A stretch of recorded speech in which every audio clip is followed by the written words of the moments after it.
अस्सलाम वालेकुम dear reader and listeners. Urdu novels library में आपका ढेर सारा वेलकम। मैं हूँ अदा लहू से लाल बायानी शामर की एपिसोड नंबर 91 लेकर हाजिर हुई हूँ। अगर आपने अभी तक मेरे इस चैनल को सब्सक्राइब नहीं किया तो जल्दी से भी सब्सक्राइब कर दें, लाइक एंड शेयर करें और अपनी राय कमेंट बॉक्स में लाजमी दें। तो चलिए स्टार्ट करते हैं। इस वक्त लाउंज में वो तीनों बैठे थे। यूसुफ और सलवा सोफे पर पाँव रखे आलती पालती मारे बैठे थे, जबकि सामने वाले सोफे पर हसन बैठा इन लोगों को कोई बहुत ही दिलचस्प बात या कहानी सुना रहा था, क्योंकि सलवार यूसुफ के चेहरे के तासुरात बता रहे थे कि वो जो कुछ भी बता रहा था वो लोग इसे बहुत महफूज हो रहे थे, और साथ साथ वो लोग थ्रिलिंग एक्सप्रेशंस भी दे रहे थे। जबकि किचन से खटपट की आवाज़ें आ रही थी। हाँ, समझता क्या है ये शख्स खुद को? जब चाहा मासूमों पर कहर ढा दिया और जब चाहा बैठकर इनकी दिलजोई करने लगा। वो बर्तन धोती हुई मुसलसल बड़बड़ा रही थी। इसको क्या लगता है कि ऐसा करके इसको सुकून मिल जाएगा? हरगिज़ नहीं। इसको अल्लाह सिर्फ अपने हकूक माफ़ कर देता है, मगर हकूकुल इबाद के लिए बंदों से ही माफ़ी मांगना होती है, और जिन लोगों के साथ इसने जुल्म किया है अब वो लोग इसको ता क़यामत तक माफ़ नहीं करने वाले। बात के इख्तिताम पर रहना का दिल बुरी तरह से लर्जा था, तो क्या हसन को कभी माफ़ी नहीं मिलने वाली थी? खैर, इसने अभी माफ़ी मांगी कहाँ है। अभी भी इसको सिर्फ और सिर्फ अपने सुकून की फिक्र है। ये तो सुकून ढूंढने आया है जिसको नसीब नहीं होने वाला था।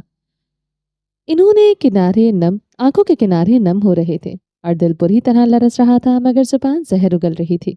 वो तेज तेज हाथ चलाती हुई कदम कदरे जारहाना अंदाज में अपना काम कर रही थी।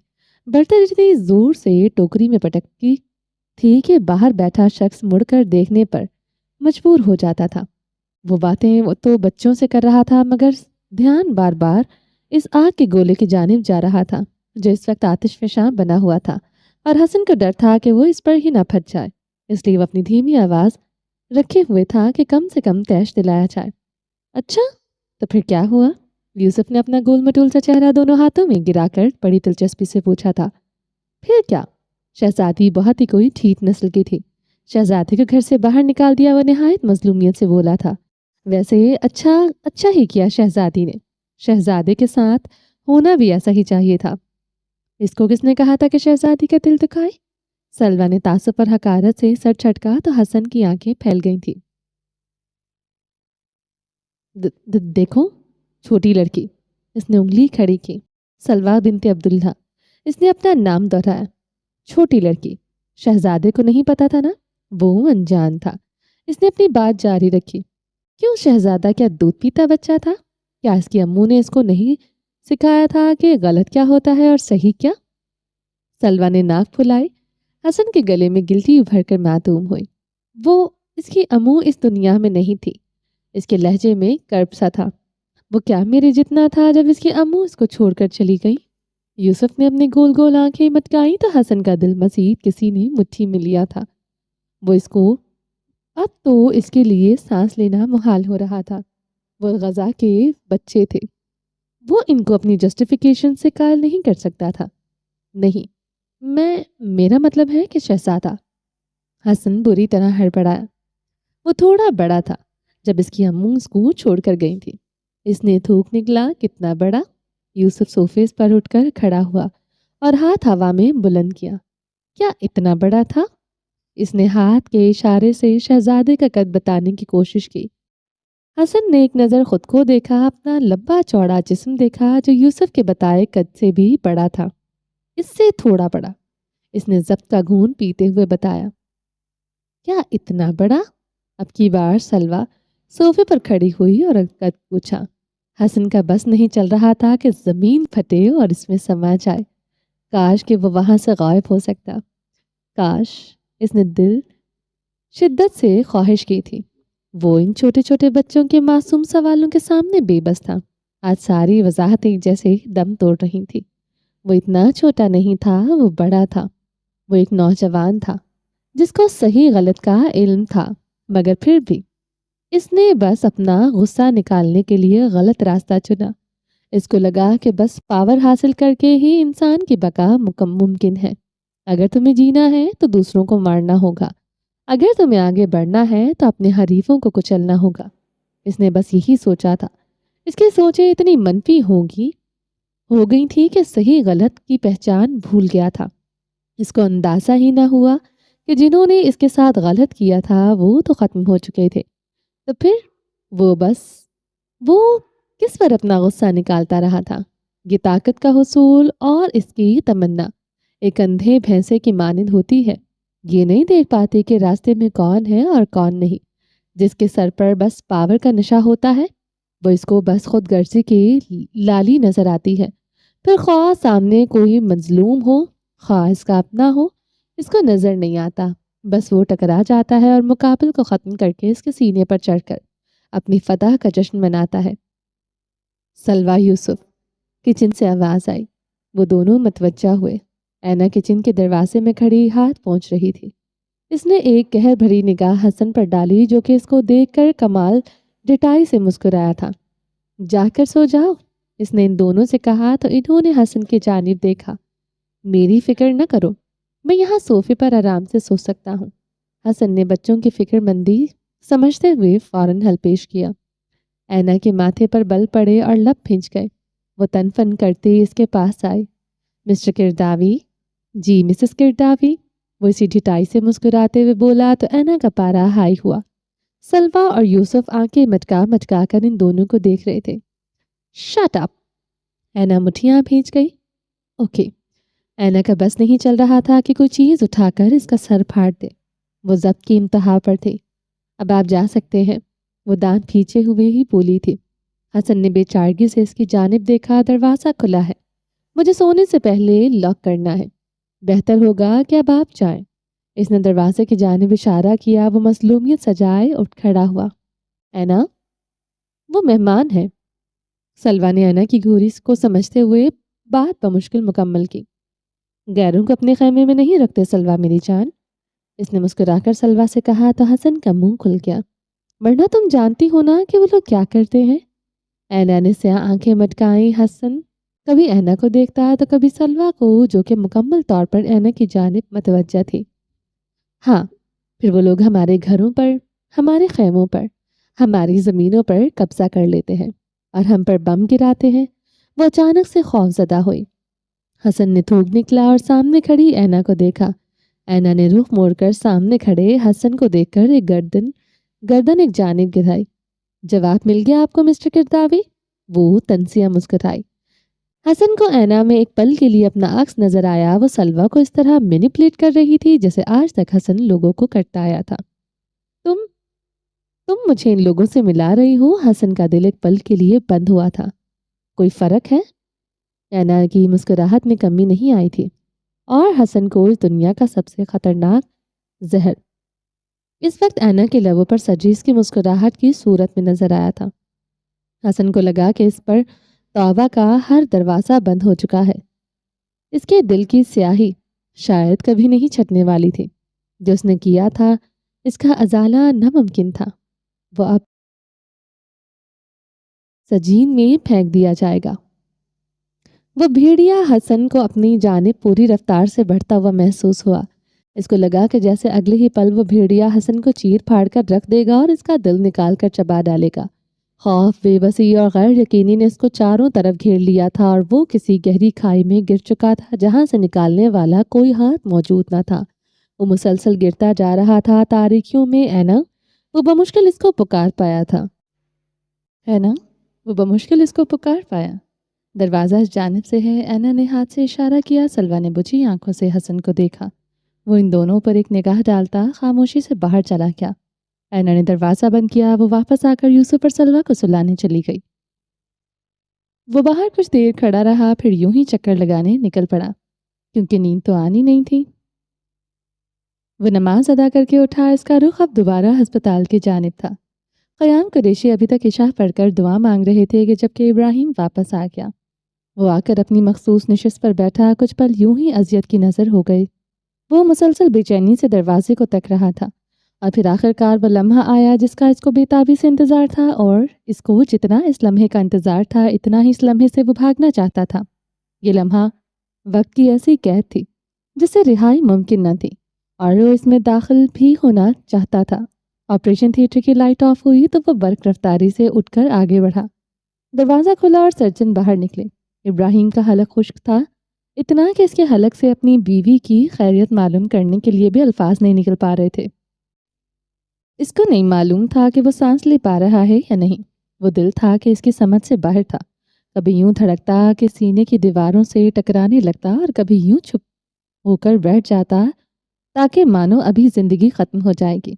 دعا، امید، التجا اور بے چینی، کیسی کیسی ہے وہ بمشکل الفاظ ادا کر پایا تھا۔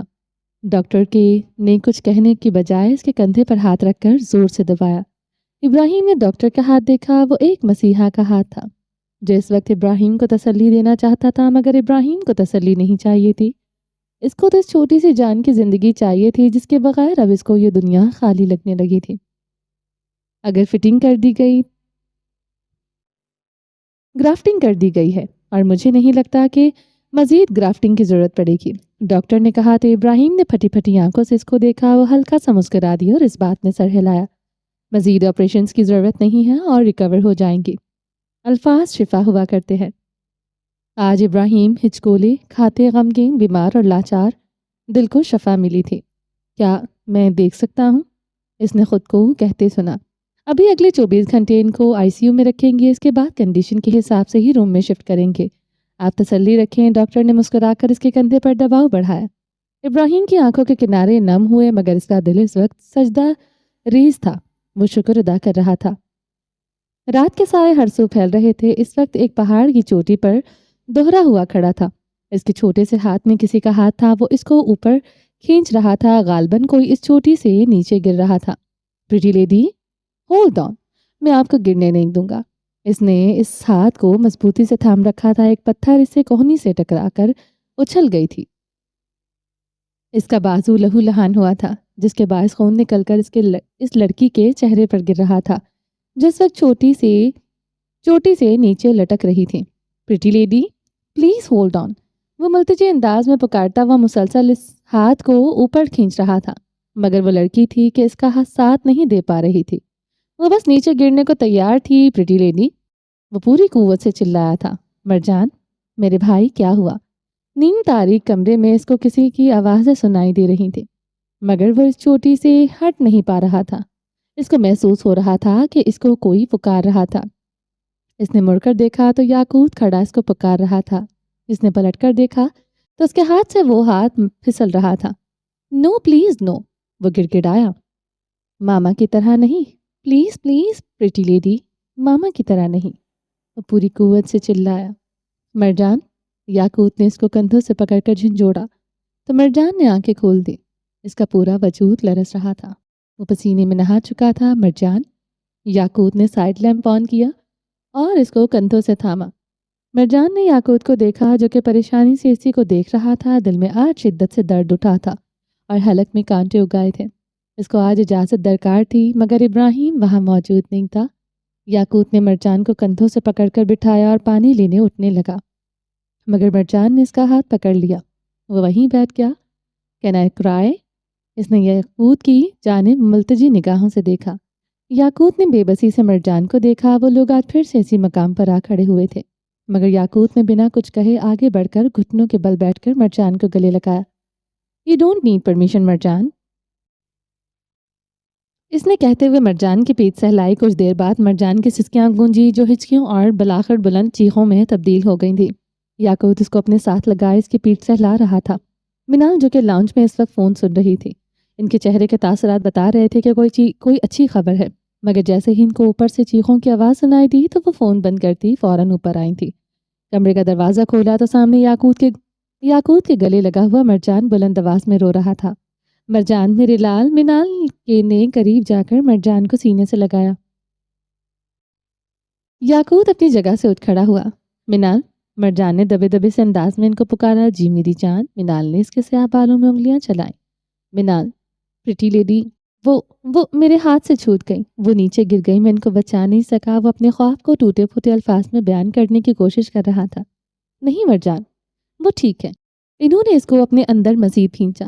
نہیں منال، میں نے خود دیکھا، وہ یہاں، مجھے خون نکل رہا تھا۔ اس نے اپنی کوہنی دکھانا چاہی، مگر وہ ٹھیک تھی، خون نہیں بہہ رہا تھا۔ منال نے اس کے ماتھے سے بال ہٹائے اور اس کا چہرہ چوما۔ तुमने बस एक बुरा ख्वाब देखा है। वो अब ठीक है, मेरी तुम्हारे बाबा से बात हुई थी। इन्होंने अपनी बात मुकम्मल की तो मरजान ने फटी फटी आंखों से इनको देखा। हाँ, वो बिल्कुल ठीक है। मिनाल ने मुस्कुराकर अपनी बात दोहराई। इसने याकूत को देखा। याकूत भी मिनाल के जाने भी देख रहा था। क्या हम इनसे मिलने चलें? मरजान उठने लगा। नहीं, हम कल जाएंगे।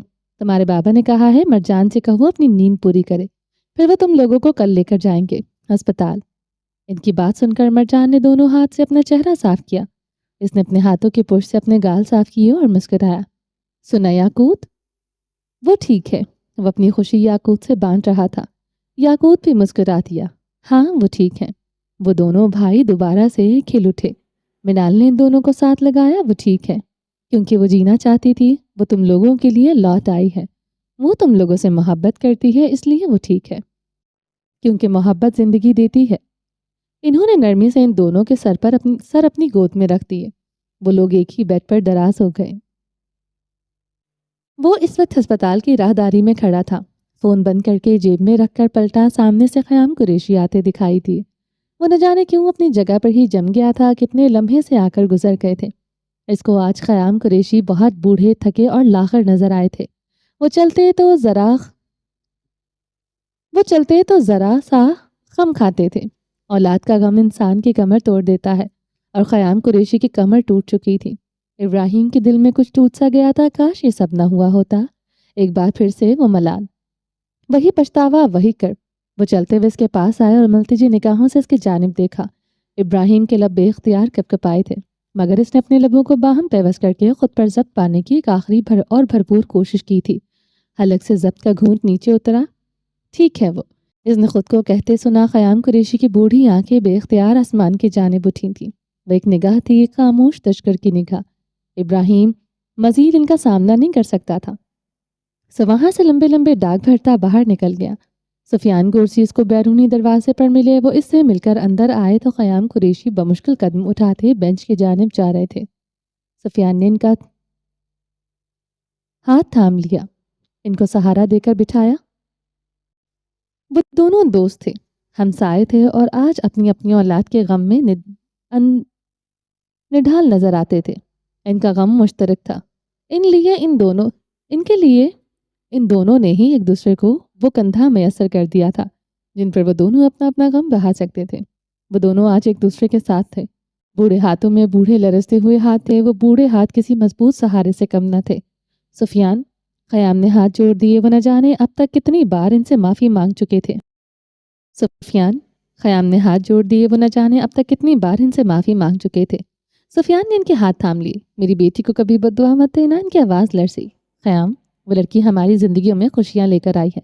वो हमारे जीने की वजह बन चुकी है। वो हमारी खुशियों का मरकज़ बन चुकी है। हम इससे बस मोहब्बत करते हैं। वो ख़याम कुरैशी की तकलीफ़ को समझ रहे थे। मैं तुम्हारी बेटी को इंसाफ न दे सका, और बस इसका इंतकाम पूरा हो चुका है, और मुझे नहीं लगता कि अब मज़ीद इस बारे में बात करनी चाहिए। सुफियान ने ख़याम कुरैशी की बात काट दी थी। ख़याम कुरैशी सर झुकाए खामोश आंसू बहाने लगे थे। इनके सीने पर इनकी बेटी की मौत दर्ज थी, मगर इस वक्त ज़िंदगी और मौत के बीच झूलती हुई बेटी इनको हर शय से बढ़कर अजीज़ थी। वो यूं ही रोड पर चलता जा रहा था कि इसको किसी बच्चे के रोने की आवाज़ आई। वो इस आवाज़ के ताक़ुब में चल दिया। वो किसी नौमौलूद बच्चे के रोने की आवाज़ थी। इसने बेख्तियार कदम इसी जानिब बढ़ा दिए जिस जानिब से आवाज़ें आ रही थी। वह चलता हुआ इसी खैमा बस्ती में दाखिल हुआ। इर्द गिर्द इमारतें टूट फूट का शिकार थी, सड़कें टूट फूट का शिकार थी, और इमारतें मलबे के ढेर के सिवा कुछ न थी। वो खाली दिमाग के साथ आगे बढ़ता रहा था। पत्थर और कंकर इसे पैरों में लगे। आखिरकार वह एक खैमे से बाहर रुका। बाहर आखिरकार, जहां से किसी मर्द के सिसकने की आवाज़ आ रही और साथ किसी मौलूद की किलकारियां भी सुनाई दे रही थीं। इसके माथे पर बल पड़े, आंखों में अचंभा उतरा। इसने आगे बढ़कर खैमे का पर्दा उठाया और अंदर झांका तो वो पत्थर का हो गया। एक 25 बरस का जवान सा लड़का इस वक्त ज़मीन पर बैठा था। इसके सामने एक वजूद था जो चादर से ढका हुआ था। इस वजूद के पास एक छोटा सा बच्चा पड़ा हुआ था जो कि शायद 1 या 2 दिन कबल ही पैदा हुआ था।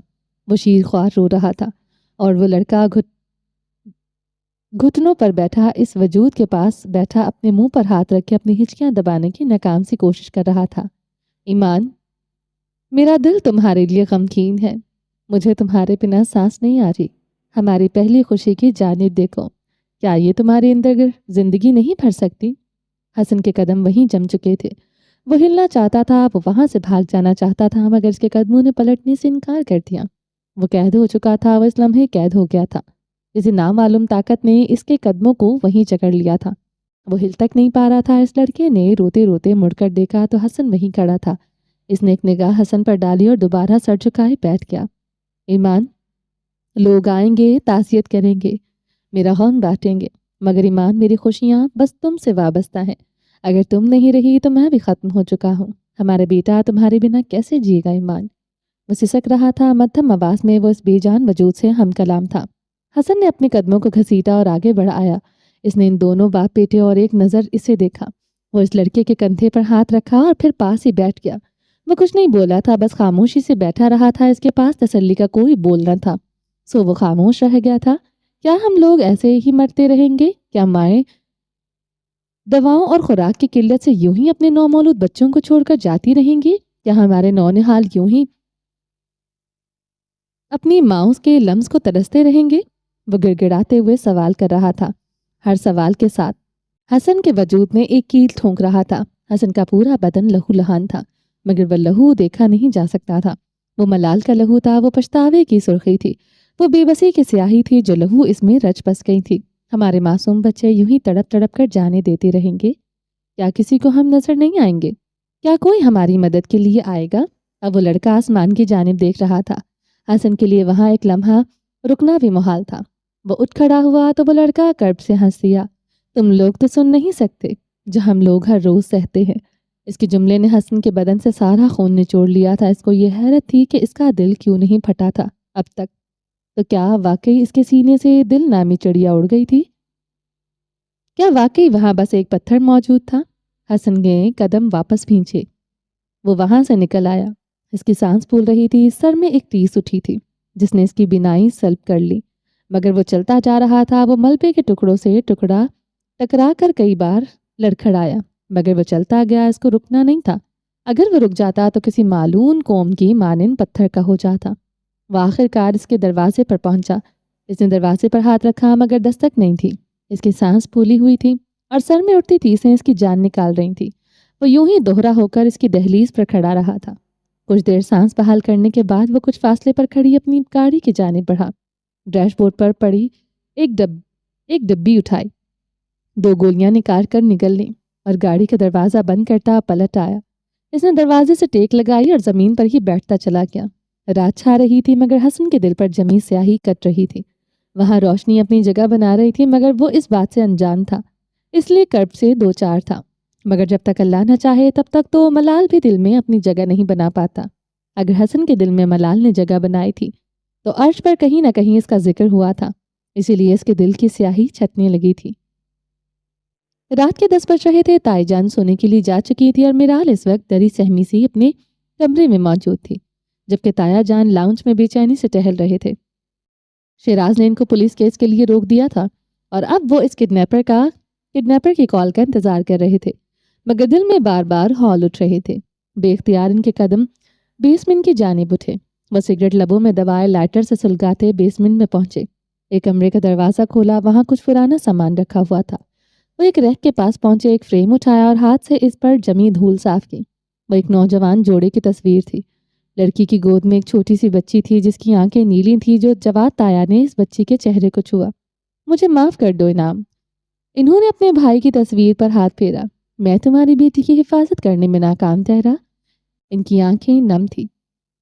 کاش میں اس کو کہیں چھپا لیتا ہمیشہ کے لیے۔ کاش میں اس کو کبھی باہر نہ جانے دیتا۔ کاش میں اس کو پوری دنیا سے ہی کہیں چھپا لیتا۔ ان کی آواز میں ملال اور رنج تھا، مگر وہ نہیں جانتے تھے کہ آیت کو سب سے زیادہ تکلیف اور اذیت کا سامنا ان کے گھر میں ہی کرنا پڑتا تھا۔ وہ اس بچی کو دنیا سے چھپا سکتے تھے، کیا وہ اس کو اپنے گھر والوں سے بچا سکتے تھے؟ اپنی بیوی کی بے جان نفرت اور بیٹی کی بے تکی ضد اور حقارت سے۔ نہ جانے کتنے ہی بچے ہیں جن کی حفاظت کے لیے ان کے پیروں میں بیڑیاں ڈال دی جاتی ہیں، ان کے گھروں کے دروازوں پر تالے لگا دیے گئے ہیں، مگر جہاں سے ان کو خطرہ تھا وہاں سے ان کی حفاظت نہ کی جا سکی۔ آیت کو بھی گھر سے خطرہ تھا۔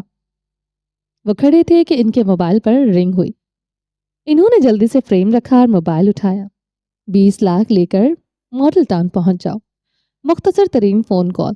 जवाद साहब ने कुछ कहने सुनने के लिए मुंह खोला था, मगर इनके किसी अल्फाज की अदायगी से पहले ही फ़ोन कॉल काट दी गई थी। रात के 11 बजे वो मॉडल टाउन में खड़े थे। मेन रोड पर पहुंचते ही इनको लोकेशन का मैसेज मौसूल हो गया था। वो एक सुनसान सी जगह पर गाड़ी के बोनट के साथ टेक लगाए खड़े थे।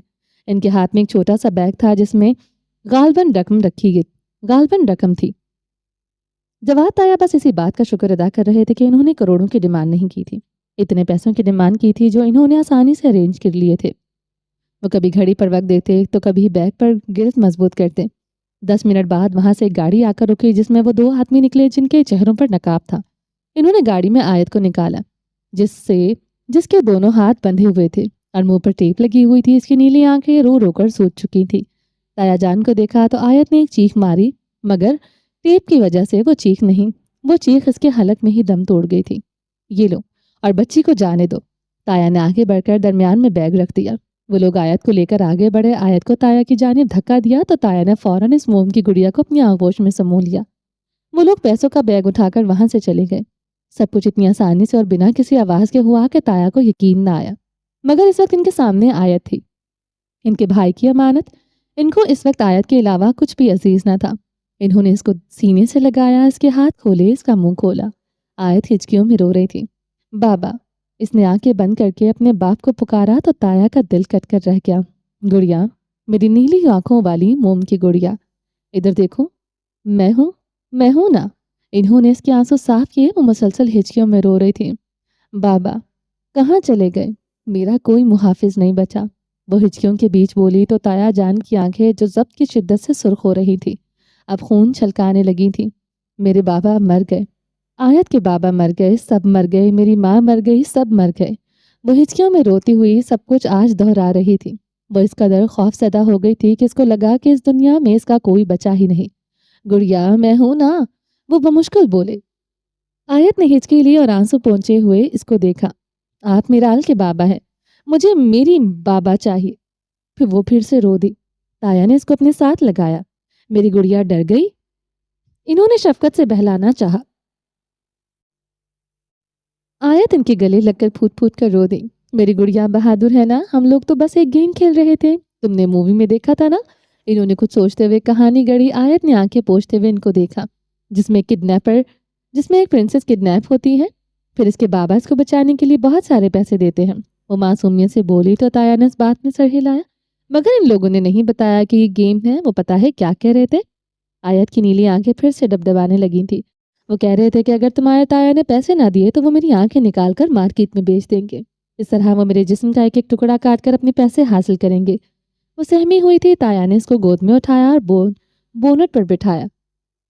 इसके आंसू पोंछे, ऐसा कुछ नहीं होता, कोई ऐसी मार्केट नहीं होती।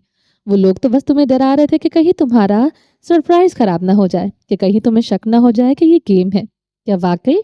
आयत ने आंखें मटकाई। हाँ वाकई। ताया ने प्यार से इसका सर चूमा।